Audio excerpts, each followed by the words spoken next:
everyone. Today I'm going to talk about a very important update from Intuit that every developer building on QuickBooks need to know about. The OAuth 2.0 refresh token policy update. So basically I'll walk through the slides in this session and then finally I'll show you a live Postman demo of it. The current refresh token policy.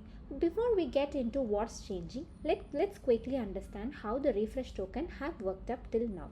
So when a user connects to your app to QuickBooks Online, two tokens are issued, an access token that expires every hour and a refresh token that is used to generate a new access token without the user having to log in. So under the current policy, the refresh token have been actively permanent. So as long as your app made at least one API every 100 days. The token kept renewing itself and the user stayed connected indefinitely. So the only time it expired was if there was zero activity for every 100 days. So in which case the user would need to sign in and reauthorize your app. And then for the active users, the connection never ended. So this is exactly what is now changing. Yes, so here is the key change that every developer needs to be aware of.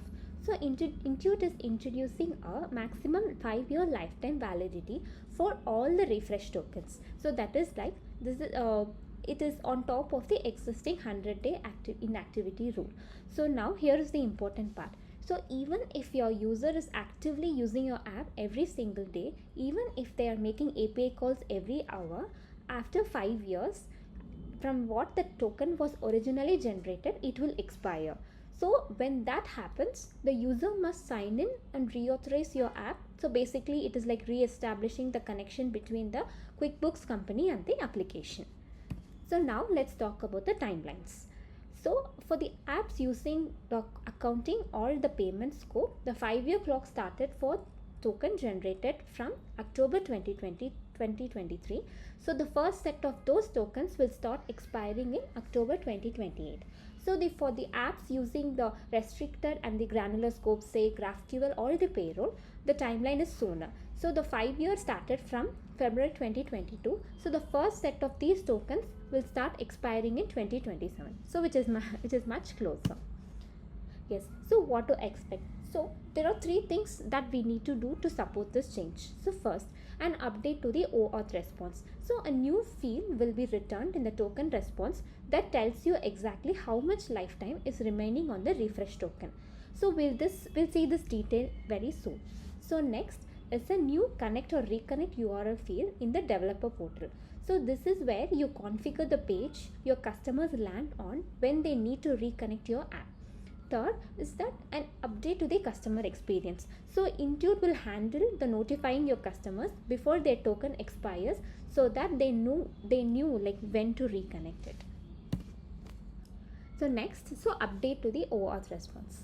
So this is the new field that will be added to the response. It is the X refresh token hard expires in, which has been added in the token response. So this values is in seconds and tells you exactly how much time is left before the refresh token permanently expires due to the 5-year hard limit. So you already see the X refresh token expires in the response today, that is rolling like 100-day window which resets every time you refresh. So the new field is completely separate and tracks the 5-year hard expiry countdown that never resets.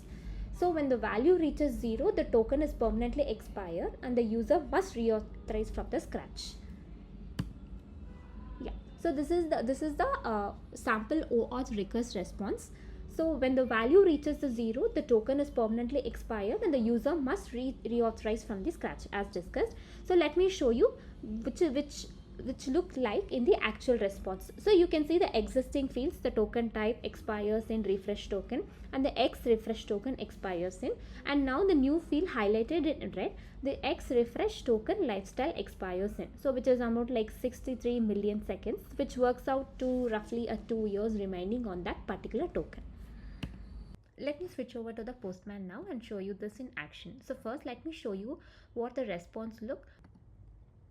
Yes, so here's the responses, the usual response that we hit it right now. So notice that the X refresh token hard expiry is absent. is completely absent. So this is a default behavior without the header, and the server does not return the hard expiry field at all. So now with the header that I'm going to add is, so I'm going to use the header tab, show you the header tab, and then x include refresh token hard expires in is added with the value as true. So this is the opt-in header that tells the auth server that hey, I wanted you to include the hard expiry field in the response. By default it is false, so that you can explicitly pass this as true. So now if I click on the send button, and you see that the x refresh token hard expires in is getting replaced. So let me convert this something like which is like equals approximately 5 years. So this confirms that this token has a full 5-year lifestyle remaining. So this is the exact field that we need to start reading, storing in the database, and acting it on the application is all about. And then finally the SDK. So this feature is also supported in the latest version of our official SDKs. So currently it is available in Java, .NET and PHP, and for the other languages like Node.js, Ruby and Python OAuth, it is coming up soon.